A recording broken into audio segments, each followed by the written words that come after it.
안녕하십니까. 반갑습니다. 오늘 이제 세 번째 시간 핵심 감정 경쟁심 차례인데요. 매 시간 앞부분에 제가 좀 핵심 감정에 관한 기본적인 이론을 좀 설명을 드리고 있는데, 오늘은 좀 자아 개념하고 인격 개념에 대해서 좀 설명을 드리려고 합니다. 보통 이제 현대를 얘기하면 근대에서부터 이제 이게 자아에 대한 이제 개념이 매우 많이 이제 사용되기 시작을 했습니다. 이제 그 근대로 넘어오기 전에는 이제 세상의 지식을 이제 기본적으로 자연을 기본적인 전제로 하거나, 신학에서는 이제 계시를 기본적인 전제로 해서 세상을 이해했다면, 이제 근대로 넘어오게 되면 이제 이런 어떤 그 신 중심의 세계관 혹은 이제 자연 중심의 그리스 철학적 세계관들이 이제 도전을 받게 되죠. 그 도전을 받게 되면서 소위 이제 근대가 출발을, 우리가 아는 이제 근대와 모더니티가 출발을 하는데, 그 모더니티의 매우 중심적인 개념이 바로 이 자아라는 개념입니다. 그 데카르트가 그 철학의 출발을 고기토에고 줌이라고 해서 그 나는 생각한다, 고로 존재한다라고 해서 진리의 기초를 모든 것들을 다 의심해보고 의심해보니까 의심할 수 없는 것들이 없는 것이 하나 있었는데, 그게 뭐였냐면 의심하고 있는 자기 자신을 기초로 놓은 것이죠. 이 판명하고 분명한 사실의 기초 위에 이제 진리 세계를 건축한 것입니다. 그래서 이 자아의 개념은 근대에 매우 중요한 개념이 되었고, 이 자아를 기초로 해서 모든 것이 건축되어져 있는 구조를 하고 있습니다. 근데 이제 이 자아가 이제 문제가 있어요. 어떤 문제가 있냐면, 사실은 이제 자아에서부터 출발을 하니까, 이 자아로부터 하나님을 정당화해야 되고, 자아로부터 세계를 정당화해야 되고, 이제 그런 시도들을 끊임없이 하게 된 거죠. 그런 시도들이 이제 사실은 이제 성공적이지 못했어요. 그 성공적이지 못해서 이제 나온 이제 철학적 사조가 흔히 말하는 이제 포스트 모더니즘입니다. 모더니즘의 시도가 이 자아로부터 세계를 건축하는 것이었다면, 그 세계 건축 시도가 이렇게 좀 성공적이지 못했던 것이죠. 그래서 사실은 이제 우리가 계시를 기초로 해서 세계를 이해하는 데 있어서 이 자아의 개념, 근대가 설명하는 이제 이걸 뭐 철학에서도 설명하고 심리학에 있어서도 이 자아의 개념이 굉장히 중요한데, 이런 자아의 개념을 넘을 만한 혹은 자아의 개념을 대체할 만한 어떤 그 신학적 설명할 수 있는 테크니컬 텀이 있을까 이렇게 추적을 해보면, 이제 이것을 대신할 만한 것이 이제 인격 개념인 거죠. 인격 개념. 이제 자아의 개념은 이제 여기서 보시다시피 자아가 이 모든 것을 파악하는 주체이고, 그 주체로서 이 세계가 어떻게 건설되었느냐라는 것으로 이제 세상을 이해하고 설명하기 시작을 했어요. 이런 구조를 가지다 보니까 모든 것이 자아의 방식에 의해서 결정나게 되는 매우 자기 중심적인 구조를 가지게 된 거죠. 그래서 이제 현대인들이 매우 이제 에고를 중심으로 해서, 자아를 중심으로 해서 세상을 이해하게 되는 이제 출발이 여기서부터 이제 출발을 하게 된 거죠. 그래서 이건 마치 첫 단추를 잘못 낀 것 같아서, 이 첫 단추 때문에 이제 사실은 우리가 세상을 이해하는 방식이나 사람을 대하는 방식이 이제 왜곡이 발생하게 된 거죠. 근데 이것을 가장 잘, 이런 자아의 여러 문제점들을 가장 잘 대처할 만한 신학적 개념이 바로 이게 인격 개념이죠. 인격 개념. 그 인격 개념은 이제 우리가 아주 고대로부터 이제 삼위일체 교리에서부터 이제 출발하죠. 그래서 삼위일체 교리를 크게 이제 1, 2, 3차로 설명을 하는데요. 이제 아퀴나스가 1, 2, 3차로 설명을 했어요. 1은 뭐냐면 하나의 본질이 있다. 한 본질이 있다.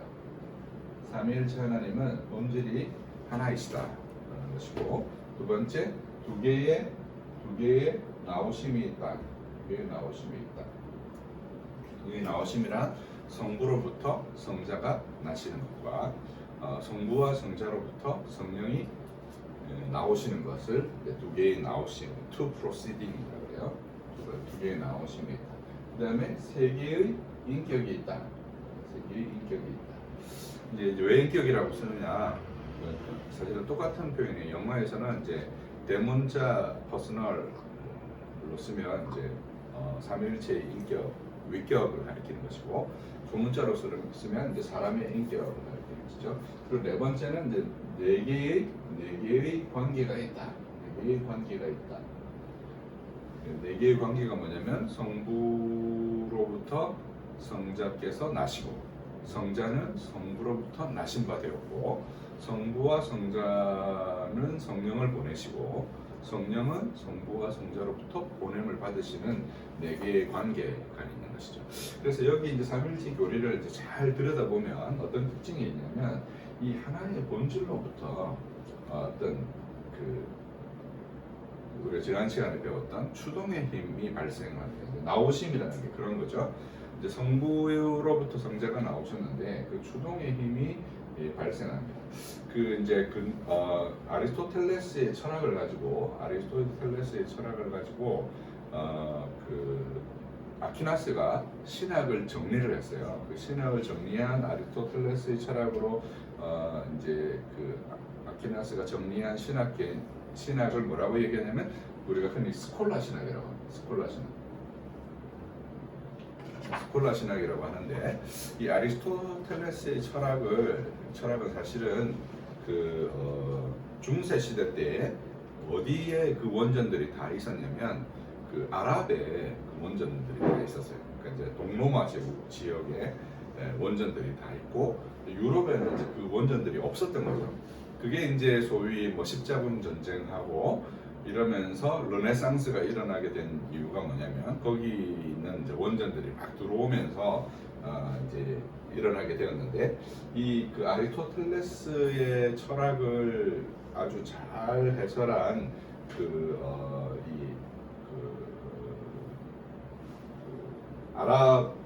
아랍의 철학자 한 분이 계세요. 그분이 쓰신 12세기 기경에 쓰신 개념 중에 어떤 개념이 있냐면, 이거는 이제 스피노자도 썼던 개념인데요.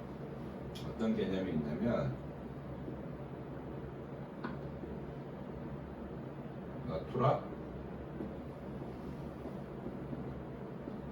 나투란스, 이제 능산적 자연이라는 게, 능산적 자연인데 뭔가를 생산해내는 자연을 얘기하는 것이고요. 나투라 애니무다.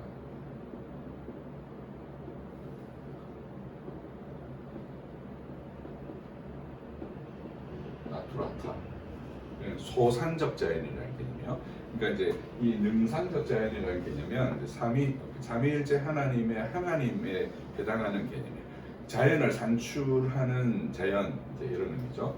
그리고 소산적 자연이란 그 자연을 산출하는 자연으로부터 산출되어진 자연, 이제 이런 의미인데, 아리스토텔레스의 철학을 이렇게 풀었고, 사실 스콜라 체계 안에서 이 해석을 받아서 사실은 삼위일체 하나님을 설명했어요. 그러니까 이제 운동 개념으로 설명한 것이죠. 이제 소위 아리스토텔레스의 부동의 원동자, 본인은 움직이지 않지만 모든 것이 운동하도록 하는 그 부동의 원동자로부터 세상 모든 것들이 산출되었다. 이 산출의 개념이 이제 나온 거죠. 소산이라는 것이 산출의 개념이죠. 그래서 이 성부로부터 성자가 나오시고, 성부와 성자로부터 성령이 나오시는 이런 삼위일체의 내재적 사역 안에서도 이제 이런 이제 특징을 이제 우리가 볼 수 있는 것이죠. 그 결과가 뭐냐면 이제 인격이거든요. 인격. 근데 이런 이제 라투란스와 라투라타라는 이 아리스토텔레스의 철학 개념을 가지고 스콜라 신학이 이제 중세 신학을 정립을 했는데, 그 중세 신학의 정립의 결과가 결국은 이제 이 인격 개념에도 그대로 적용되어질 수 있는 거죠. 어떤 식으로 적용되어질 수 있냐면, 우리가 지난 시간에 살폈지만 사람의 본성이라는 게, 사람의 본성, 인성이라는 게 조직신학에서 크게 두 가지로 구분합니다. 뭐로 구분하냐면 영혼과 몸으로 구성되어 있다라고 이렇게 구분하는 거죠. 이 영혼과 몸으로 구성되어져 있는 사람의 인성 역시도 어떤 성향을 가지냐면 이런 어떤 추동하는 힘, 스피노자가 설명했던 나투라 라투란스와 라투라 라투라타에서 설명하는 것처럼 추동하는 힘이 있다고 보는 거죠. 어떻게 추동하는 힘이 있냐면 우리의 몸과 영혼이 우리의 마음에 무엇인가 이미지를 표상하게 됩니다. 이미지를 표상하게 돼요. 그 이미지를 표상하게 되면 그 이미지가 최종적으로 목적하는 바가 뭐냐면 바로 인격의 출현이라는 거죠. 인격의 출현. 마치 하나님의 한 본질로부터 성부의 인격과 성자의 인격과 성령의 인격이 계시는 것처럼, 그리고 그 인격은 종국적으로 어떤 것을 목적으로 하냐면 바로 이 관계성을 목적으로 한다는 것이죠. 그래서 이제 사실은 칼빈이 기독교 강요를 출발할 때 이제 이런 인식론, 근대의 인식론은 자아로부터 세계를 구성하는 것인데, 이 기독교 강요에 나타나 있는 인식론의 구조는 어떤 구조냐면 두 가지 지식이 있어야 인식이 성립한다는 구조를 가지고 있어요. 그래서 기독교 강요의 맨 첫머리에 나오는 구조가 뭐냐면 하나님을 아는 지식과 두 번째 나를 아는 혹은 사람을 아는 지식을 얘기해요. 이 지식이 바로 어떤 그 인식론적 구조라는 거죠. 이 그 근대의 이런 인식론적 구조하고 근본적인 차이가 나는 지점이 하나님을 아는 지식과 나를 아는 지식으로 이 관계성에 의해서 어떤 그 인식이 가능하다 이렇게 설명한 거죠. 그래서 인격의 출현은 어떤 개념을 함의하고 있는 거냐면 그 안에 이런 관계성을 기본적으로 함의하고 있는 것이죠. 그래서 하나님과 나 자신의 관계, 그리고 하나님이 당신을 드러내는 방식이 무엇이냐면 바로 계시이고, 그 계시와 맺어진 나의 관계, 그 관계성을 가장 직접적으로 보여주는 게 이제 인격 개념. 근데 이제 프로이드가 처음에 이것을 설명했을 때는 이런 근대적인 자아의 개념에 근간해서 설명했어요. 사실 프로이드에게 있어서 이 자아의 개념은 크게 세 가지를 중재하는 개념이었어요. 첫째는 자기의 안에 있는 원본능이라고 일컬어지는 우리가 소위 말하는 그 리비도의 에너지, 그건 생리학적 에너지라고 봤고, 그 리비도의 에너지와 그 다음에 이제 외부적인 대상인 아버지라는 존재로부터 오는 그 오이디푸스, 소위 말하는 오이디푸스 콤플렉스라고 해서 우리 안에 생기게 되어졌던 초자, 양심과 도덕률과 같은 아버지의 관계 속에서 맺어진 이 두 세계를 조율하는 기능으로서 자아를 얘기를 했어요. 그러니까 여기에도 사실은 어떤 개념이 함축적으로 들어있는 거냐면 이런 종류의 관계성 개념이 함축적으로 사실은 들어있는 것입니다. 근데 이제 매우 근대적인 방식은 자아로부터 세계를 구성하고 내가 생각하는 것으로 말미암아 세계가 구성되어진다는 이런 근대적 사고방식 때문에 사실 이것이 잘 안 드러났었어요. 잘 안 드러나다가 이런 이 자아의 이론이 끊임없이 발전하다가 대상관계의 이론에 오게 되면 이 자아는 근본적으로 대상을 추구한다라고 했고, 우리 이 추동은 근본적으로 대상을 추구하는 힘이라고 해서 이런 관계성을 강조하게 됩니다. 그게 소위 이제 그 프로이드 심리학이 발달하게 되어서 요즘 이제 유행하게 되는 대상관계 이론이라는 것이죠. 그리고 이 대상관계의 핵심에는 이 이미지, 우리의 마음에 산출되어진 그 이미지가 어떤 그 의식적 주체로서 그 계시에 반응하는 자로서 혹은 타인에게 대해서 반응하는 자로서 인격 개념을 이제 가지고 있는 거죠. 그리고 이 인격 개념은 이제 그 기독론에 오게 되면 이제 이렇게 되어집니다. 그 이 세 인격 중에 두 번째 인격이신 제2 위격이신 성자의 위격이 뭘 취하냐면 사람의 본성, 다시 말해서 영혼과 몸을 취하셨다 그래요. 이걸 이제 assumption이라 그래요. 영어로는 assumption이라고 그러는데 취하신 거죠. 그럼 이렇게 assumption 하셨을 때 제2 위격이 참 사람이 성육신 하셔서 사람이 되셨을 때 뭘 취하셨냐면 사람의 몸과 영혼을 취하셨는데 이 몸과 영혼을 취하신 그리스도, 그러니까 이 그 사람의 인성이 몸과 영혼에는 그 인격이 없는 그리스도께서 취하신 그 몸과 영혼에는 개별적인 그 사람을 특질 지어줄 수 있는 유니크한 인격이 없는 사람의 몸과 영혼을 취하셨다고 설명하는 거예요.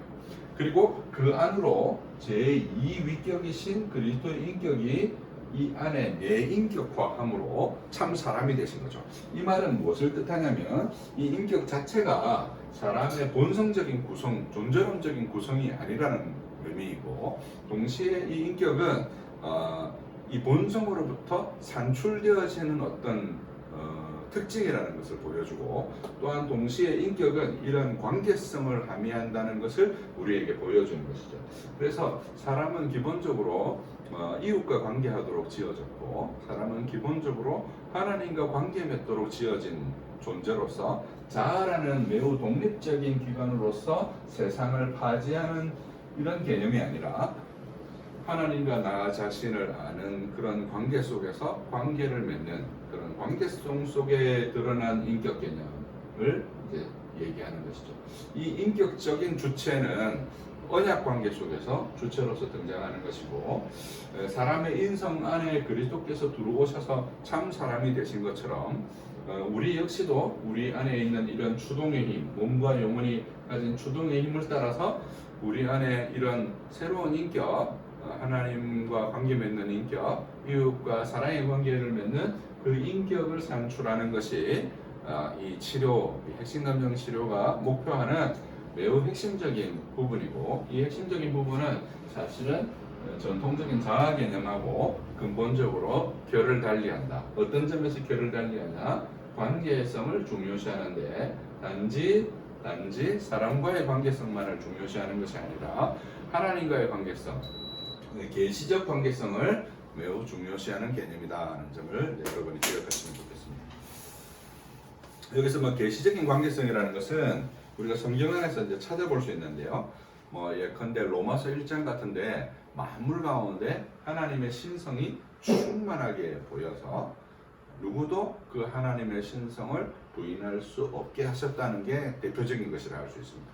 그래서 계시는 자연 계시가 되었던 특별 계시가 되었던 우리의 삶 가운데 매우 직접적으로 하나님을 드러내 보여주고 계시고 그 드러내 보여주고 있는 계시를 통해서 우리가 하나님을 알고 나 자신을 아는 그런 관계적 존재로서 인격 개념이 이제 매우 중요하고 이런 의식적인 주체로서 자신의 인격이 무엇에 의해서 이제 힘을 받게 되냐면 여기 밑에 주어져 있는 아까 전에 의식에 표성했던 세 가지 표상이 이미지가 있었죠.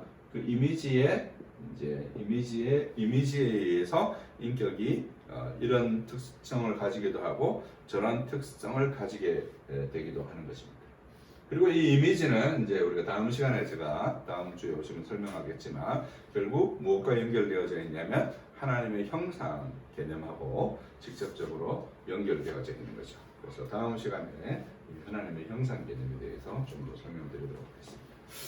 그래서 이 정도로 이론적인 설명을 마치고 오늘은 핵심 감정 경쟁심에 대해서 좀 살펴보도록 하겠습니다.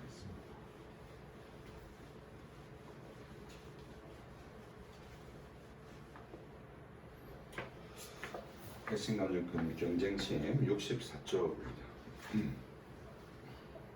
다른 사람을 상대로 이기든 지든 신경 쓰지 않습니다. 그보다는 저 자신이 설정한 기준을 만족시킬 수 있는가 없는가에 관심을 기울입니다. 무라카미 하루키가 하는 표현이죠. 이제 이런 게 이제 경쟁심을 표현한 말이라는 거죠. 스포츠 심리학자 마이크 제바이스는 경쟁을 라틴어의 어원을 들어 함께 노력한다는 뜻으로 이해했습니다. 이런 창발적인 이해에도 불구하고 우리 사회와 문화에서 경쟁은 격한 스트레스를 유발하며 타인을 이겨야만 무언가를 얻을 수 있다는 승자 독식의 문화를 떠올리게 합니다. 실제로 제바이스 같은 주장이 등장하는 여타의 자기 개발서들과 달리 우리도 보통 경쟁을 갈등이나 전투로 이해하고 있습니다. 제바이스의 주장은 경쟁의 어두운 면을 보지 않을 때는 긍정주의의 경쟁일지도 모릅니다. 핵심감정 공부는 있는 그대로 자신을 보는 공부라 할 수 있습니다. 여기서 말하는 이제 있는 그대로라는 말은 우리 안에 사랑도 있지만 동시에 무엇도 있습니까? 미움도 함께 있다는 것이죠. 그래서 이 두 가지를 동시에 같이 보아야 한다는 것을 설명하는 것입니다. 긍정주의에 우리는 매력을 느끼지만 사실 이런 기울어짐은 오히려 문제의 원인이 되기도 합니다. 우리 삶의 고통은 위험을 알리는 일종의 신호와 같습니다. 예컨대 손의 통점은 뜨거운 것에 반응해서 손이 화상을 입는 것을 방지하죠. 고통이 표현되어야 손의 화상을 막을 수가 있습니다. 그런데 우리는 오랜 세월 이런 부정적인 감정을 억누르도록 교육을 받은 것이죠. 그런 교육 방식 중 하나가 긍정주의인 셈입니다. 뜨거운 것을 손에 쥐고 있으면서 손에 통점이 뜨겁다는 위험 신호를 우리에게 보내올 것입니다. 마치 화장실 가고 싶은 생리 현상을 억누른다고 억압되지 않는 것처럼 인간 성장의 힘인 주동을 억누른다고 멈추거나 통제되는 것이 아닙니다. 이제 사람의 어떤 그 내면에 있는 주동의 힘은 크게 이제 두 가지를 말하는데요. 사랑과 미움. 사실은 이제 경건에 있어서도 이 두 가지를 얘기합니다. 하나님을 향한 사랑. 그럼 뭘 향한 미움일까요? 죄를 향한 미움. 이 두 가지를 얘기하죠. 이 두 가지 힘은 이제 사실은 이것이 이제 관계성을 지향하는 힘인 것이죠. 그리고 이 사랑의 정점에 이제 아까 전에 설명드렸던 인격 개념이 이제 자리하게 되는 것입니다. 오히려 정신과 의사들은 이런 좌절을 정신건강의 예방주사라고 말합니다. 좌절의 경험과 만족의 경험이 균형을 이루어야 하는 것이죠. 삶의 빛과 그림자가 날실과 시실로 우리의 삶을 직조하게 됩니다. 그림은 명암과 원근이 있어야 비로소 깊이 있게 묘사되어집니다. 이미 소론에서도 살폈듯이 삶은 밝은 면과 어두운 면이 있고 어느 한 면만으로는 직조되지 않는다는 점을 우리가 기억해야 되겠습니다. 이제 우리 얼마 전에 그 픽사에 나왔던 애니메이션에 보면 이제 인앤아웃이라는 애니메이션이 있었어요, 그죠? 거기 보면 이제 어린아이 안에 있는 5가지 감정을 다루고 있는데 그 어린아이 안에 있는 5가지 감정 중에 기쁨이, 슬픔이나 분노가 나오는 걸 계속해서 틀어막죠. 그러나 삶의 균형은 어디에서부터 이루어지냐면 그것이 제대로 표현되어졌을 때 균형을 이룬다는 점을 이제 영화가 보여주죠. 오히려 이제 이런 긍정주의는 학문 세계에서 심리학이라는 학문 세계에서 추방되고 있는 경향을 보이고 있습니다. 근데 오히려 이게 환영받는 곳이 있어요. 어디에서 환영받을까요? 교회에서 환영받고 있다는 거죠. 이게 참 아이러니한 일입니다. 이건 사실은 추방돼야 하고 우리 안에 있는 이 사랑과 미움이라는 이 구조는 사실은 언약적 구조이기도 해요.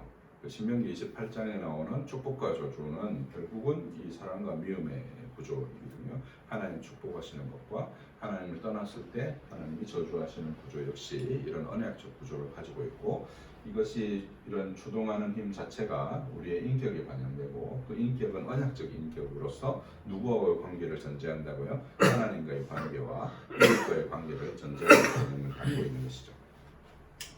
핵심 감정 경쟁심 찾기입니다. 경쟁심은 늘 이기려는 마음입니다. 지배적이고 자기중심적이죠. 경쟁심은 타자들의 행동을 위협으로 감지하는 신경증적인 기제를 작동시켜 까칠하고 전투적인 인상을 줍니다. 경쟁심에 있어서 양육자의 비교와 지배는 일종의 위협인 거죠. 경쟁심을 가진 사람들은 주로 이제 양육 행동에서 비교를 주로 많이 당했을 가능성이 많은 것이죠. 그래서 보면 이제 양육 환경에서 대체로 첫째들은 뭐 안정적인 직업을 찾는 경향이 있습니다. 뭐 교수가 된다든지 선생이 된다든지 그런 경향이 있고, 둘째들은 주로 사업가가 된다든지 주로 뭐 이렇게 모험가가 된다든지 뭐 탐험가가 된다든지 이런 경향을 보이죠. 왜 이런 경향을 보이냐면 바로 이런 구조 때문인 거죠. 그러니까 이제 아이가 첫애가 태어났을 때는 경쟁자가 없고, 경쟁자가 없으니 당연히 이제 부모하고 이런 안정적인 관계를 유지하게 되고, 부모 역시 그 아이가 첫 아이다 보니까 굉장히 많은 애정을 쏟게 되고, 둘째는 그거에 한 절반 정도 에너지가 가게 될 수밖에 없죠. 왜냐하면 애가 둘이기 때문이죠. 그리고 둘째 아이는 태어나자마자 누구를 만나게 됩니까? 자기 위에 있는 형이나 누나나 언니나 오빠를 만나게 되니까 그것이 일종의 위협으로 느껴질 수밖에 없고, 그런 구조 속에서 주로 형성되는 감정이라는 점을 이제 우리가 알 수 있는 것이죠. 피양육자의 이런 위협의 상황을 타개하기 위해서 조급한 성격을 가지게 됩니다. 그리고 선동적이고 자극적인 표현을 구사하며 경우에 따라서 상황을 자기 중심적으로 왜곡하는 성향을 보이기도 합니다. 이기는 것이 중요하기 때문에 공정함을 갈급해하며 양육자와 마찬가지로 무언가를 비교하는 특징을 보입니다. 비교를 통해서 인정을 받았다면 반대를 받지만, 비교에서 떨어지는 경우 무시를 받는다고 생각하는 것이죠. 지는 것을 견디지 못하고 가족조차 경쟁의 대상으로 보는 경향이 있습니다. 공부나 업무에 있어서 성공을 지향하고 경쟁자로 인지해서 전투 의지가 불타오르고, 그의 삶의 원동력은 이기는 것이고 1등이 되어야만 하고 대단치 않은 일에도 경쟁심으로 일을 그르치기도 하는 것이죠. 경쟁심을 지닌 사람의 강점은 이런 경쟁심으로 인해서 성공에 대한 집념이 크고 끈기가 있으며 성취감을 경험한다는 점에 있습니다. 그러나 그의 이러한 태도는 주변인을 적으로 많이 돌려세워서 나중에 부메랑으로 돌아오는 경우가 많기 때문에 주의해야 하는 것이죠. 어느 어촌 마을에 두 명의 어부가 살았습니다. 한 어부는 어부가 한 명 들어오자 저 친구랑 협력하면 더 많이 잡겠구나 라고 생각을 했고, 다른 한 명은 저놈이 내 생선을 다 잡아가겠구나 라고 생각을 했습니다. 핵심 감정 경쟁심을 품은 사람은 전자처럼 생각하도록 할 필요가 있는 것이죠. 저 사람과 협업을 하면 더 많은 것을 얻을 수 있겠구나 라고 생각해야 되는데, 부자처럼 생각하는 경향이 있는 거죠. 어떻게 생각한다고요? 저 사람이 내 고기를 다 뺏어가는구나. 그래서 갈등을 이제 불러일으키게 되는 것이죠. 대체로 경쟁심을 지닌 이는 이용의 대상이 되는 경우가 많아 속이고 속이며 뺏고 빼앗기는 관계가 되기 때문에 이를 주의해야 합니다. 패배하면 세상의 모든 일이 끝이라도 날 것인 마냥 전투적인 태도에서 벗어나 이웃과 더불어 하고 사람들과 관계 맺는 것에 즐거움을 배울 필요가 이제 경쟁심에 있는 것이죠. 경쟁심의 복이, 핵심 감정 경쟁심은 부모의 사랑을 더 얻으려는 경쟁에서부터 비롯됩니다. 부모가 아이를 지배하려는 성향이 핵심 감정 경쟁심이 발현되는 양육 태도의 특징이라 할 수 있습니다. 0세부터 3세 동안에는 몸과 영혼에서 비롯되는 정신으로 표상되는 추동의 힘이 자기의 상을 형성하는 데 집중합니다. 이게 무슨 말이냐면 0세부터 3세는 주로 자기동일시가 이루어지는 시기예요. 그러니까 엄마하고 자기를 동일시하면서 자기를 형성하는 시기죠. 그래서 흔히 말하는 자아가 이 시기에 주로 형성되고, 이때 이제 엄마하고 안정적인 애착을 가진 아이들은 세상이 믿을만하다 이렇게 생각하게 되고, 불안정 애착을 가진 애들은 세상에 대해서 신뢰도가 낮게 되는 현상을 보이죠. 그리고 이제 4세 여간에 들어가게 되면, 4세부터 6세 여간에 들어가게 되면 이제 프로이드가 흔히 설명했던 오이디푸 시기를 맞게 되죠. 그래서 3세 이전의 아이들은 주로 이제 친구하고 놀이가 안 되다가 4세부터 이제 어떤 현상이 일어나냐면 친구하고 막 역할놀이가 굉장히 증가하는 것을 보이게 되죠. 그래서 이 시기가 이제 주로 대상 관계가 형성되어지는 시기라 할 수 있습니다. 그래서 주로 여기서 말하는 것은 0세부터 3세 동안에 주로 몸과 정신의 힘이 자기상 제가 이제 제 책에서 크게 아까 전에 말씀드렸던 이미지를 세 가지로 설명드렸는데, 첫 번째는 이제 자기상이 형성되고, 이 자기상이 좀 이제 분리가 되면서 엄마하고 분리가 되면서 중간 대상이라는 걸 만들게 되는데, 그 중간 대상이 하나님 표상을 만들게 돼요. 중간 대상이 최종적으로 남는 표상이 이제 하나님 표상이고, 이 두 가지 상을 기초로 해서 타자 표상이 우리 안에 생기게 됩니다. 이건 아까 전에 설명드렸던 하나님을 아는 지식, 나를 아는 지식이라는 계시를 근거로 한 인격 개념의 출발점인 것이죠.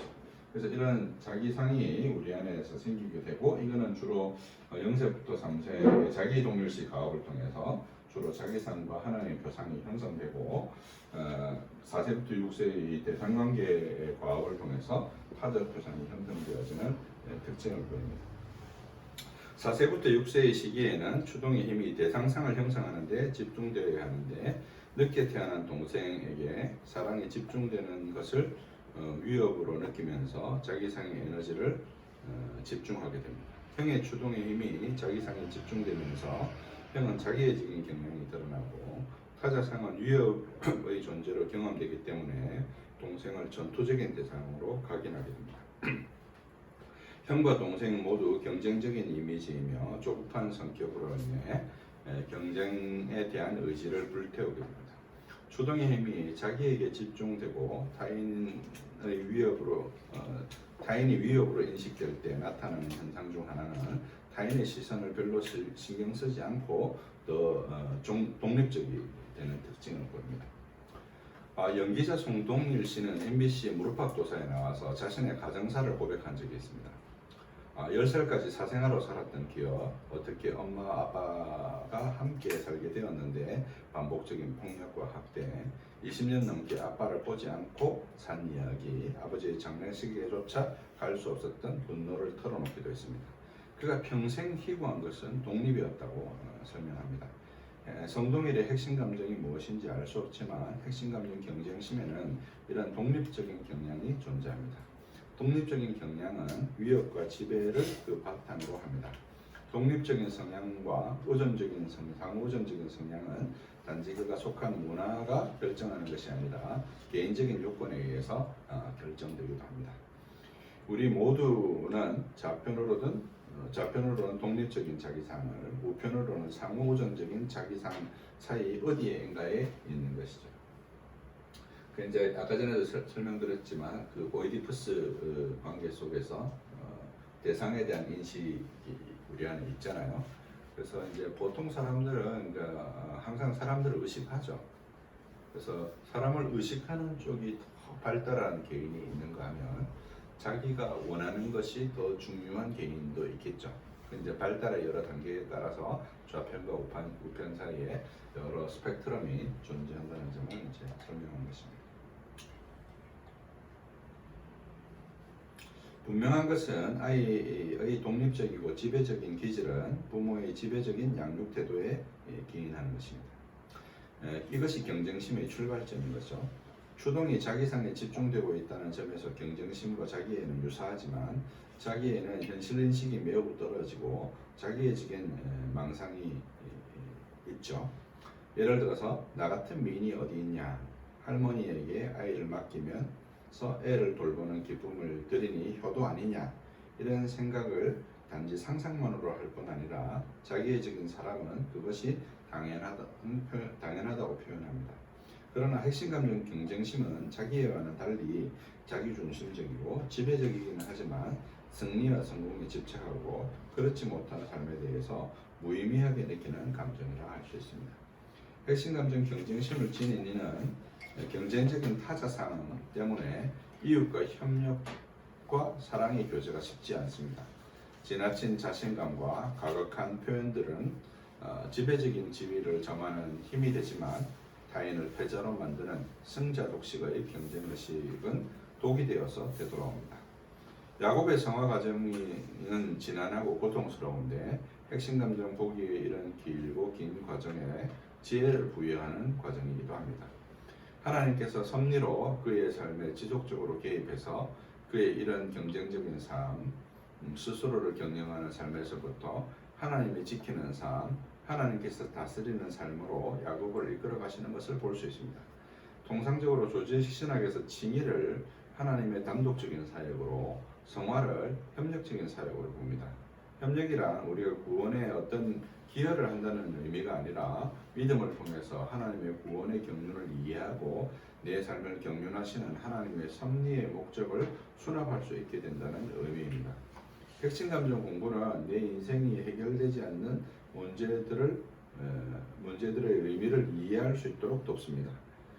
인생은 날마다 주와 멀어져라는 찬송가 가사처럼 주로부터 멀어져가고 하나님의 섭리를 제대로 이해하지 못해서 고통받는 시간이 길어질 때도 있습니다. 그러나 핵심 감정 공부를 통해서 자신을 거울에 비추어보고 교정하는 과정을 거치면서 이 지난하고 고통스러운 시간을 견뎌낼 수 있게 되는 것이죠.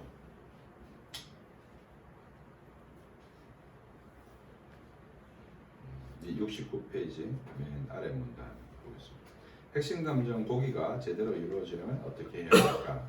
서론에서도 살폈듯이 위험하면서도 안전한 상태여야 변화가 가능합니다. 새로운 도전을 하려면 안전해야 하고 미지의 것에 도전하려면 위험해야 합니다. 사실 핵심 감정은 내 일상을 따라다니지만 사실 내가 가장 보지 못하는 내 민낯과 같습니다. 마치 내 얼굴을 내가 볼 수 없듯이 내 영혼의 얼굴은 타인이라는 거울을 통해서만 비추어 볼 수 있습니다. 내가 쭈뼛거리는 것을 말로 토해놓지 않으면 알 수가 없죠. 내 내면을 말하지 않으면 타인에게 내 내면을 제대로 비춰줄 수가 없습니다.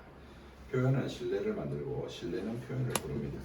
그렇게 드러난 자신의 민낯을 공동체를 통해서 자기 내면을 교정받는 기회가 핵심 감정 보기라 할 수 있습니다.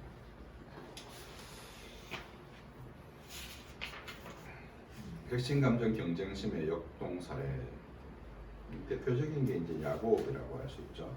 야곱은 이제 형과 계속해서 경쟁을 했습니다.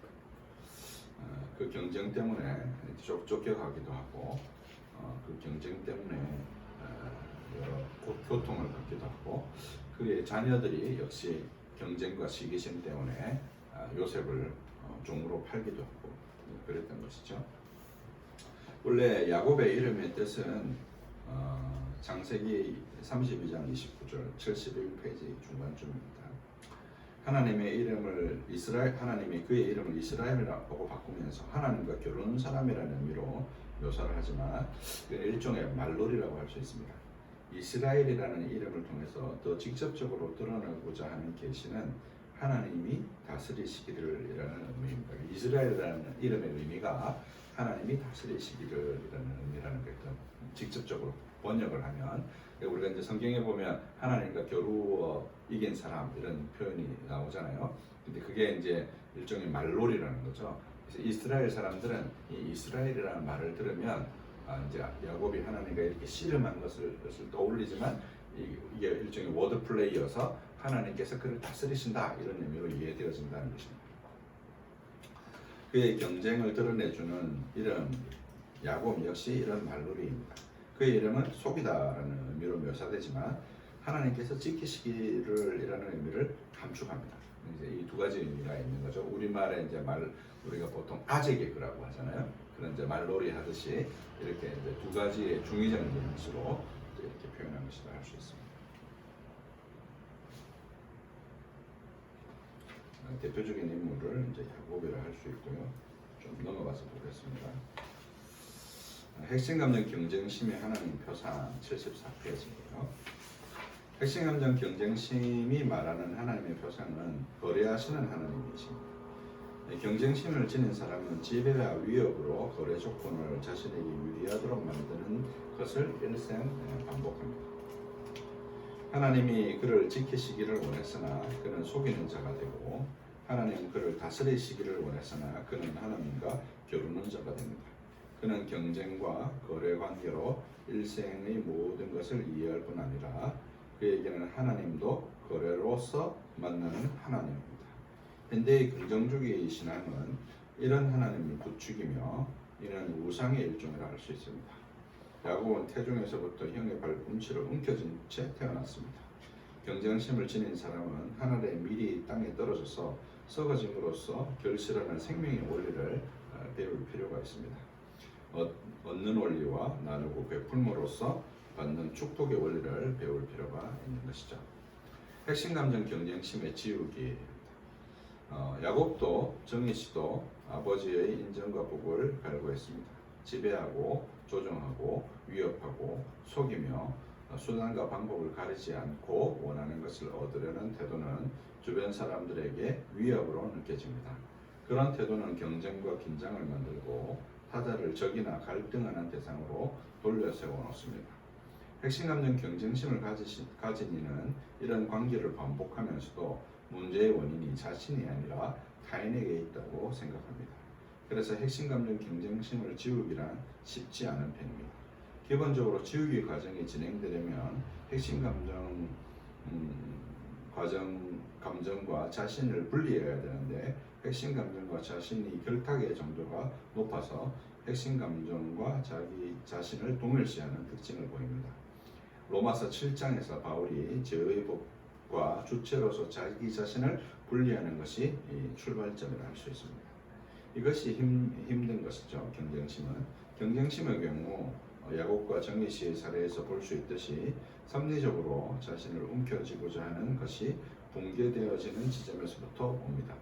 이때 지우기가 최적기라 할 수 있는 것이죠. 정신과적인 문제를 설명하려고 할 때 나으려고 병이 난다는 말을 합니다. 몸과 영혼의 내부의 균형이 무너져서 어떤 증상이 발현될 때 그 자체가 균형을 이루기 위한 시도라는 것이죠. 증상의 의미죠. 증상의 의미. 증상이라는 게 생각해 보면 우리가 막 감기 걸려서 열이 막 나잖아요. 열 때문에 우리가 아파요. 기침이 나서 막 아프고. 근데 열 나는 것과 기침 나는 것은 뭘 없애려고 하는 걸까요? 우리 안에서 바이러스를 사멸하려고 하는 어떤 그 생물학적 기제 같은 것이죠. 우리 안에 있는 바이러스를 밖으로 토해내어서 우리 생체를 유지하려고 하는 어떤 기능이라는 거죠. 그래서 이 증상 자체의 의미를 잘 이해하는 것이 필요하다는 거예요. 우리가 증상을 잘 다스려야 되기도 하지만 사실은 지우기의 출발점이 뭐냐라고 할 때 내가 이런 증상, 이런 성격적인 특징을 가지게 된 이유를 잘 이해할 수 있게 되어질 때 그때 증상으로부터 그런 성격적인 특징으로부터 벗어날 수 있는 힘이 생기게 되어진다는 거죠. 그래서 이런 자신의 증상의 의미를 잘 공감하는 것이 바로 출발점이라고 할 수 있습니다. 그 밑에 이제 감기 얘기를 한 것인데 그런 내용이라 할 수 있어요. 그래서 75페이지 맨 아래에서 두 번째 보면 경쟁심의 내면을 들여다보면 고난은 이 힘에 대한 필연적인 결과이며 외부적으로 보면 하나님의 섭리의 손길입니다. 야곱은 약복 나루토의 씨름 이후 자신의 삶을 만지시는 하나님의 손길로 말미암아 인격적인 변화를 맞게 됩니다. 실제로 이제 야곱을 보면 그 약복 나루 사건 이전에는 자기가 하고 싶은 대로 다 됐어요. 그렇죠? 뭐 형의 그 장자의 명분도 속여서 빼앗고, 뭐 축복도 아버지한테 받고, 라반 외삼촌 라반의 집에 가서 그 라반에게 속기는 했지만 이제 재산적으로도 거부가 되고 두 사람을 아내로 얻고 하고 싶은 대로 다 이렇게 이루어졌어요. 근데 야곱 나라의 씨름 이후에 이제 가나안에 들어오면서부터 그 인생이 꼬이기 시작합니다. 라헬 사랑하던 라헬이 죽음을 맞게 되고 그 라헬이 죽자 그 장자였던 루벤이 그 요정이었던 그 서모와 통관하는 일이 벌어지고 그 형제들이 요셉을 시기하여서 요셉을 종으로 파는 일이 벌어지게 되고 디나가 그곳에 사는 사람들을 만나러 나갔다가 그렇게 강간당하는 사건들이 발생하게 되고 야곱의 일생이 이제 계속해서 이런 하나님이 그를 만지시는 하나님을 이겼는데 오히려 하나님께서 그를 다스리셔서 그를 만지시는 사건들을 이제 경험하게 되죠.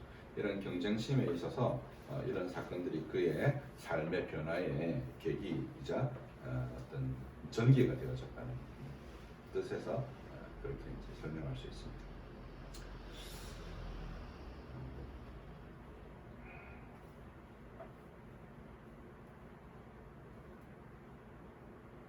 나머지 읽어보시면 될 것 같고요.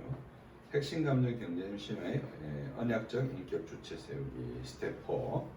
세우기는 외적으로 은혜의 방편이며 로마서 8장과 같이 성령의 법을 따르게 되는 상태를 일컫습니다. 세우기는 은혜의 수단을 부지런히 사용하면서 이후에 계속되어지는 가정 내 전투에서 낙심하거나 뒤로 물러나지 않고 넘어지고 일어서기를 반복하면서 마침내 이기게 되는 자리에 서는 일을 말합니다. 마치 아이가 걸음마를 배울 때 날마다 넘어지기를 반복하지만 반드시 걷게 되는 것처럼 핵심 감정에 대한 통찰은 우리를 무력하게 하지 않고 소망을 지니게 하고 소망에 대한 내적인 이유도 발견하도록 도와주며 마침내 믿음으로 서게 하는 데 나아가게 합니다. 원리상 성화는 공동체 안에서 일어납니다. 이 성화의 과정에서 일어나는 공동체적인 갈등을 줄여주는 윤을 제가 은혜의 방편이라 할 수 있습니다. 이제 우리가 종교개혁 이후에 사실은 이 성화의 구조가 어떻게 되어져 있냐면 이렇게 되어져 있어요. 사실은 종교개혁 전에는 그 그러니까 성화와 칭의를 뭉뚱그려서 뭐라고 표현했냐면 의화라는 표현을 썼어요. 의화라는 표현을 쓰고 이제 우리가 회개할 때 하나님께서 우리 마음속에 믿음이라는 걸 넣어주시는데 믿음이라는 걸 넣어주실 때 무엇도 회복되었다 이렇게 설명했냐면 우리 안에 있는 원이 우리가 다음 시간에 다루게 될 하나님의 형상도 회복되어졌다 이렇게 설명해요. 그래서 이렇게 회복되어졌으니까 당연히 이 회복되어진 사람은 누구하고 상태가 같아졌냐면 아담과 상태가 같아진 것이죠. 아담과 상태가 같아져서 이 사람은 순종할 수도 있고 이 사람은 불순종할 수도 있는 이런 구조로 넘어가게 된 것입니다. 이런 구조로 넘어가니까 이제 마치 구원이 무엇에 달려 있는 것처럼 보이게 되었어요. 사람의 순종과 불순종에 달려 있는 것처럼 보이게 된 거죠. 그래서 어거스틴 시대 때 정제되었던 이 펠라기즘으로 다시 되돌아가는 특징을 보이게 된 것입니다. 이게 종교개혁 직전에 바로 유럽의 신학적인 상태였어요. 그래서 이것을 이제 둘로 나눈 거예요. 이 의화라는 개념을 둘로 나눈 것이죠. 어떻게 나누냐면 칭의와 성화라는 개념으로 나눈 것입니다. 나누면서 칭의는 이 원이라는 것이 우리 안으로 주입되었다라고 설명했던 중세의 설명을 거부한 거죠.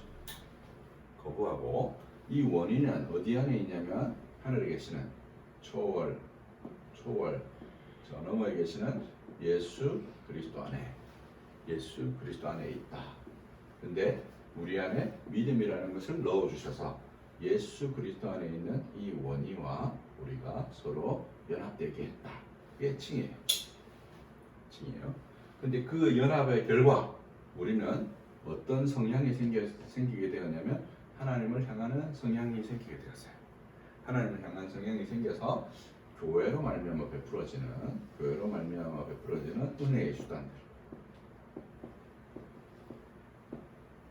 그 뭐냐면 말씀과 성례와 기도라는 은혜의 수단을 통해서 예수 그리스도 안에 있는 이 구원의 능력, 그 은혜가 우리 안으로 다시 주입되어지는 구조를 만들었어요. 그게 뭐냐면 성화예요. 그래서 여기에 뭐가 개입할 여지를 없앴냐면 우리의 순종으로 구원 얻는다는 것을 개입할 여지를 없애고 우리가 구원 얻는 모든 공로를 예수 그리스도께 돌림과 동시에 우리가 은혜의 수단을 사용함으로 예수 그리스도 안에 있는 그 구원의 능력이 우리 안으로 들어오게 되는, 원의가 우리 안에 있는 것은 아니지만 은혜와 그 능력이 우리 안에 들어오게 되므로 우리가 점차 강성하여지고 일어서게 되는. 그래서 잠언에서 말하는 것처럼 의인은 7번 넘어져도 다시 일어나는 것처럼 은혜의 수단을 계속 사용함으로 넘어지는데 마침내 일어서게 돼서 성화에 이르게 되어지는 그런 구조의 신학적 구조물을 이제 만들게 된 거죠. 성화란 바로 이런 것이고, 이런 구조물이 주로 어디에서 가능하냐면 바로 공동체 안에서 가능하다. 공동체 안에서. 그래서 이제 그 키프리안이라는 신학자가 고대 교부가 교회밖에 구원이 없다라는 표현을 썼어요. 교회밖에 구원이 없다. 교회밖에 왜 구원이 없을까요? 교회 밖에도 불신자들이 있을 텐데 이 교회를 이제 뭐로 설명했냐면 어머니, 어머니. 교회가 어머니다. 한 자녀가 세상에 태어났어요. 그 자녀가 어떻게 걸음마를 배우고 어떻게 말을 배웁니까? 엄마로부터 양육받으면서 걸음마를 배우고 말을 배우잖아요. 그래서 어머니 교회로부터 우리가 여러 실패를 계속 반복적으로 경험하는 거죠. 어떤 경험을 하느냐면 이제 우리가 걷는 거, 말하는 거, 사람 구실하는 거를 공동체 안에서 경험하는 거예요. 그리고 넘어지죠. 넘어지면 뭘 먹어요? 젖을 먹듯이 은혜의 수단을 먹고 그 은혜의 수단이 우리 안에 주어지면 그것으로 다시 일어서고 그것을 수없이 반복하면서 성화를 이루어가는 거죠. 성화를 이루어가는 바울이 로마 빌립보서에서 말하는 것처럼 두렵고 떨림으로 구원을 이루어가는데 그 구원은 멀리 보면 그리스도 안에서 이미 초월의 영역 안에서 이미 이루어진 것이죠. 이미 이루어진 것이죠. 예수 그리스도께서 십자가를 지심으로 다 이루신 것이다.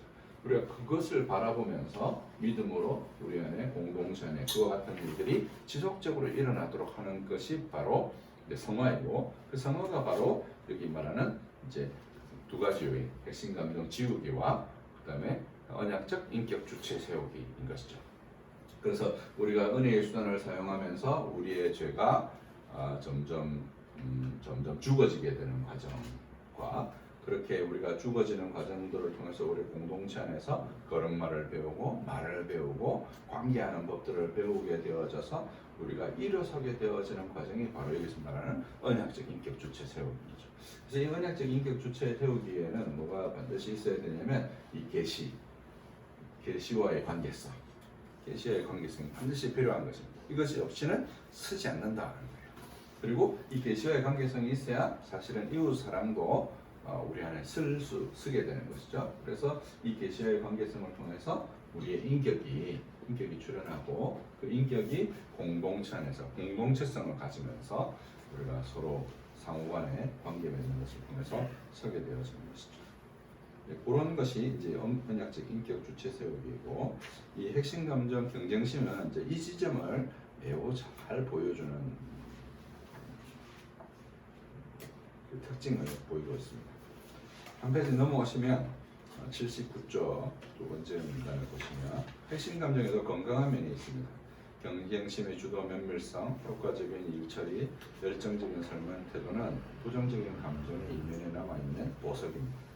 섭리의 결과입니다. 건강한 면은 남아서 교회를 섬기는 도구가 되며 그리스도의 몸의 부족을 채우는 건실한 기능으로 자리매김합니다. 예를 들면 이런 거죠. 이게 사실은 이제 계속해서 넘어지다 보면 이제 어떤 특징을 보이게 되냐면 핵심 감정이 내가 계속해서 좌절했던 것을 희구하게 되지 내가 계속해서 만족했던 것을 희구하지 않습니다. 어떤 사람도. 그죠? 그래서 이 좌절에는 약점만 있는 것이 아니라 그 좌절에는 이런 강점이 존재한다는 거죠. 여기서 말하는 주도 면밀성, 효과적인 일처리, 열정적인 삶의 태도. 근데 여기에 이제 시기심과 이런 질투심과 이런 것이 제거되어진다면 이게 얼마나 공동체 안에 효과적인 것으로 기능하겠냐는 것이죠. 물론 공동체 안에 여전히 자충우돌이 있겠지만 자신을 알고 교회 구성원들이 사랑과 인내를 용납하기 때문에 모두가 점점 자라게 됩니다. 핵심 감정의 공부는 이런 결속력 높은 공동체를 가능하게 합니다. 교회는 언약적 공동체입니다. 우리가 하나님을 배우고 하나님 표상의 교정 역시 공동체의 가족 구성원들을 통해서 이루어지는 것입니다. 보는 바 형제를 사랑하지 못하면서 보지 못하는 바 하나님을 사랑하는 것은 거짓인 거죠. 우리 안에 있는 하나님의 표상은 어디에서 수정이 일어나냐면 사실은 이 공동체 안에서 수정이 일어난다는 거예요. 그래서 성경에서 자비로운 하나님을 배우지만 실제로 자비를 잘 못 믿는 경우도 있습니다. 하나님의 용서를 배우지만 용서를 잘 못 믿는 경우도 있습니다. 여러분 실제로 그렇지 않습니까? 예를 들어서 내가 어떤 죄를 지었고 회개를 했습니다. 근데 이튿날 또 그 죄를 짓고 또 회개를 했습니다. 그렇게 보름쯤 같은 죄를 반복한다고 생각해 보십시오. 여러분 중에 얼마나 하나님이 나를 여전히 용서하시고 사랑한다고 믿을 수 있는 사람이 있을 수 있을까요? 그렇죠? 우리가 심정적으로 그렇잖아요. 한 보름 정도 매일 같은 죄를 반복하고 그거를 회개하게 되면 나한테 정말 진심이 있을까? 스스로 그렇게 생각하게 되지 않겠어요? 근데 이제 그게 죄의 특성이거든요. 우리 안에 있는 본성의 특성이기도 하죠. 근데 그렇게 넘어졌을 때, 그렇게 넘어진 사람을 공동체가 사랑해주는 경험들을 경험하게 될 때, 그때 우리 안에 체득적으로 하나님의 표상이 수정되는 경험을 하게 되죠. 제가 여기에 소개했는지 다른 데 소개했는지 기억은 정확하게 안 나지만 필립 앤시의 책 나의 사랑, 나의 고민, 교회에 관한 책에 보면 한 자매 얘기가 나와요. 루게릭 병을 앓았던 자매 얘기가 나옵니다. 루게릭 병을 앓아서 이 자매는 이제 하나님을 믿게 돼요. 자기 인생의 소망이 없는 20대 중반의 여성이 무슨 소망이 있겠어요? 루게릭으로 막 죽어오고 있는 거예요. 근데 소망이 뭐냐면 집에서 죽고 싶은 거예요. 이 병원에서 삭막한 곳에서 죽고 싶지 않다는 거죠. 그 레바 플레이스라는 그 기독교 여성 단체의 회원들이 이제 24시간 조를 짜요. 이제 24시간 돌봐줄 수 있는 사람이 있어야만 퇴원이 가능했기 때문이죠. 병원에서 퇴원을 허가를 안 해주는데 이 레바 플레이스라는 단체 여인들이 24시간 이 여인을 위해서, 젊은 여인을 위해서 시간을 내죠. 그래서 24시간 그녀를 돌보기 시작해요. 그렇게 그 돌봄을 받으면서 이 여인이 신앙을 회복하는 거죠. 그래서 죽음을 맞을 때는 정말 하나님의 품에 안겨서 인생을 마감하는 그런 어떤 구체적인 경험들 속에서 공동체 안에서 체득적으로 하나님이 경험되어지는, 우리가 계시로 말미암아 우리 하나님 말씀을 배우지만 그 배운 말씀이 우리의 삶에서 체득되어지는 경험을 하게 되는 거죠. 그 일이 어디에서 일어난다고요? 바로 공동체에서 일어나고, 언약적인 인격이라는 것은 바로 이런 공동체적인 관계 속에서 체득되는 것이라 할 수 있는 것이죠. 나머지는 이제 읽어보시면 될 것 같아요. 어차피 책이 있으니까 책을 좀 읽어보시면 될 것 같고, 혹시 질문이 있으시면 질문을 좀 하겠습니다.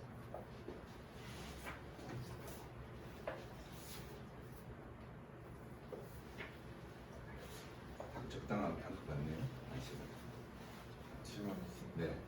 제가 20대 초반 때 강신주의 감정수업이라는 책을 예언이 그렸는데 네. 읽다가 그만뒀거든요. 네. 그 이유가 이해가 안 갔어요. 그 공감이 안 되더라고요. 그 네. 분이 정의를 한 감정에 대해서. 네. 이 책과 굉장히 비슷하거든요. 네. 그 감정에 대해서 이제 정의를 하고 분류를 하고 네. 그런 프레임 안에서 진행된 책인데 네. 그때 당시에 제가 느끼기에는 그건 그 사람이 정의한 감정이고 나는 그렇게 생각하지 않는데 왜 내가 이 책을 읽어야 되지? 라는 생각에 그만 읽게 됐거든요. 물론 다른 여러 가지 감정 중에 공감되는 부분도 있었지만 거의 대부분 공감이 안 됐었거든요. 네. 서두에 말씀하셨던 게 그런 사람이 이제 크리스천이 아니고 그냥 자아와 세계관을 통해서 네. 구축된 그런 네. 감정의 정이 있고, 근데 오늘 하신 그런 강연이나 이 책의 내용은 확실히 그런 계시를 기반으로 하는 네. 감정의 해석과 그런 네. 분류여서 사실 오늘 챕터 한 부분만 이렇게 공부를 했지만 굉장히 공감이 되고 네. 이해가 잘 됐거든요. 그래서 제가 이해한 바가 맞다면 확실히 서두에서 언급하신 그 시작이 다르기 때문에 제가 이런 이유가 생기는 그럴 게 수 있죠. 맞나 이런 걸 좀 여쭤보고 싶어요. 그럴 수 있습니다. 사실은 이제 세상 심리학에서는 이제 자아라는 게 있어요. 이 자아는 그 상황이라는 게 있죠. 밖에 상황이라는 건 이제 우리가 자연에 속해 있는 여러 상황들이 있겠고, 사회적인 상황들이 있겠고, 여기에서 이제 자극 반응 기제라는 걸 하잖아요. 자극이 주어지고 그 자극에 반응하는 일들이 주어진단 말이에요. 그래서 이제 심리학에서 말하는 이제 자극 반응 기제라는 게 우리 안에 생기게 돼요. 자극과 반응을 하는 일들이 생기게 되는 거죠. 근데 그 중심에 뭐가 있냐면 자아의 자기 만족의 구조가 있는 거죠. 그래서 사실은 우리 밖에 있는 상황, 예를 들어서 남자가 여자를 만나고 여자를 좋아한다고 할 때 그 여자를 좋아하는 것은 그 사람과 관계 있는 것이 아니라 우리 안에 있는 우리 자아가 느끼는 자기의 경험이 되어버리는 거죠. 그게 이제 소위 이제 현대에서의 여러 나타나는 물화되어지는 대상이 물화되어지는 여러 특징들을 보여주는 것이죠. 그런 특징들이 있어요. 그래서 이제 누가복음 같은 데 보면 이제 청지기부에서 그 어리석은 청지기가 재산을 이렇게 가득 갖다 놓고 그것으로 아무것도 안 하고 있으니까 주인이 뭐라 그러잖아요. 그랬더니 그것으로 불의한 친구들을 산단 말이죠. 그게 지혜롭게 일을 잘했다라고 칭찬받는 거예요. 그게 이제 자아 중심의 사고에서부터 정말 자기에게 허락되어진 돈을 가지고 불이한 재물로 이웃에 있는 친구들을 사는 관계적 구조 안으로 들어오는 것이죠. 그래서 사실은 이제 현대의 많은 이제 어떤 심리학적인 성과들이 다 이 구조 안에 있어요. 이 구조 안에. 이 구조들은 사실은 관계적 구조가 아니라 사실은 자아가 마치 하나의 이런 그 폐쇄된 체계와 같고, 이 폐쇄된 체계가 상황과 세계를 이해하려고 드니까 사실은 자아하고 다른 세계잖아요.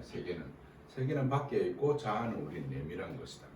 이것이 이렇게 이 자아의 구조로 설명하려고 했던 게 관념론, 그 독일의 관념론 혹은 이제 대륙의 합리론 이런 것이고, 이런 외부의 상황들은 우리의 경험으로만 이해되어진다라고 한 것이 영국의 경험론이다.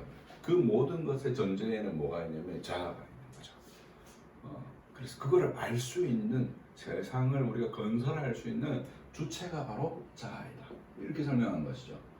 이 주체가 느끼는 경험들이라는 건 굉장히 마치 원자론처럼, 모나드처럼 그 안에 독립되어져 있을 수밖에 없고, 이 둘 사이의 간극을 사실은 메꿀 수가 없었던 거죠. 그래서 이 체계를 다시 해체해야 된다라고 한 게 소위 이제 현대의 포스트 모더니즘인 거예요. 근데 이제 기독교는 출발에서부터 이게 이렇게 독립적으로 존재하는 것이 아니다는 거죠. 아까 전에 삼위일체에서 말씀드렸다시피 두 가지의 나오심은 결국은 새 인격으로 드러나고, 그 새 인격은 삼위일체 하나님 안에서조차도 관계성 속에 계시는 거죠. 내적인 관계성 속에 계시고, 그 내적인 관계성에 계시는 그 하나님이 세상을 창조하셨을 때 자기의 반영이 나타날 수밖에 없잖아요. 아까 전에 라투란스가 능산적인 자연이신 하나님이 그 세상을 소산적인 자연인 세상을 만들어내시는 라투라타를 만들어내는 그 구조 자체가 하나님의 자기 반영일 수밖에 없고, 하나님의 자기 반영이 뭐로 드러날 수밖에 없냐면 관계성으로 드러날 수밖에 없는 거죠.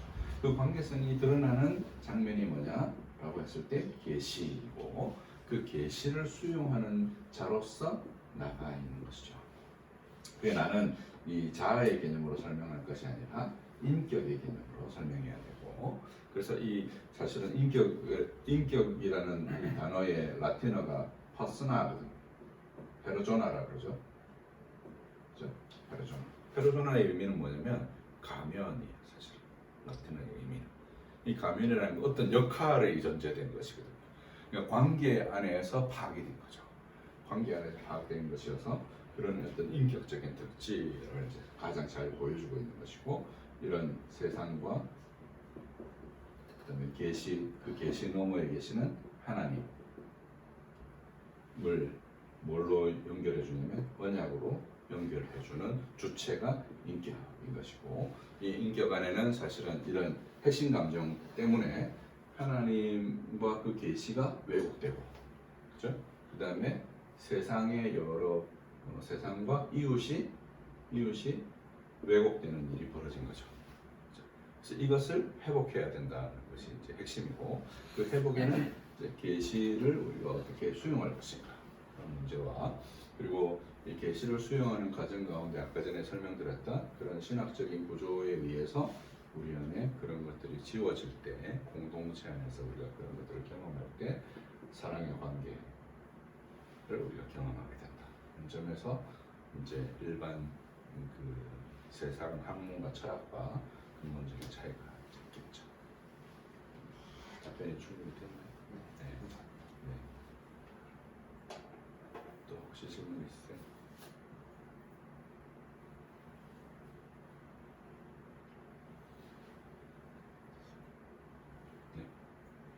계시면 기도 마칠까요?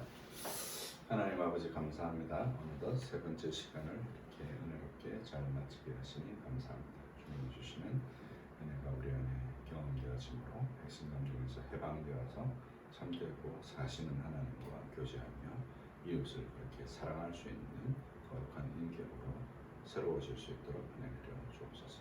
귀하신 예수님의 이름으로 기도합니다. 아멘. 수고하셨습니다.